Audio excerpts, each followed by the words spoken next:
Heto na mga idol, aprobado nga kay Washington Wizard player Kyle Kuzma ang ini-implement ng PBA na 4-point play.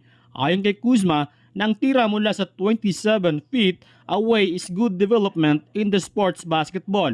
It allows more space at the end of the day. Mas mahasa ang mga players na tumira sa malayo. Dagdag pa nito, maging dramatic sa NBA kung i-implement ito sa kanilang liga. Pero magugustuhan talaga ito ng mga fans. Siyempre, walang ibang magbibenefit sa 4-point shot kundi si Stephen Curry. Dagdag pa ni Kuzma na considered na hard shot ang pagtira mula sa 27 feet. Kaya maganda talaga na may 4-point play.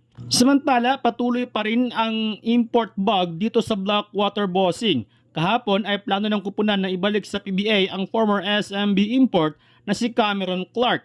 Pero ayon sa report na hindi available si Clark na maglaro sa PBA dahil sa family emergency. Ayon sa Spin.ph na kinuha ng Bossing bilang import ang former NBA player na si George King. Well, na-draft nga si King bilang second round pick ng Phoenix Suns noong 2018. Sa Miyerkules lalapag sa bansa si King.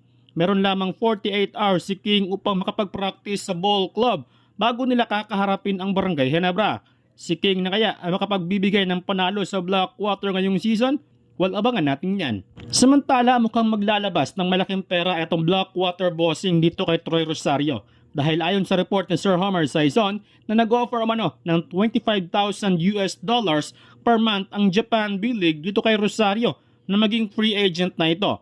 Matagal nang gustong kunin ng Japan etong si Rosario kaya upang mapapayag ito ng Japan ay inangat nila sa $25K per month or more or less 1.3 million pesos per month. So, ano ang gagawin ng Blackwater upang mapanatili si Rosario sa koponan?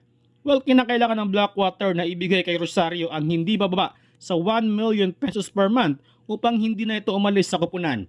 Well, ang tanong dito ay handa kaya na tapatan ng Blackwater ang Japan or i-trade na lang nila ito bago ang free agent? Sa tingin ninyo mga idol, deserve nga ba ni Rosario ang 1 million per month?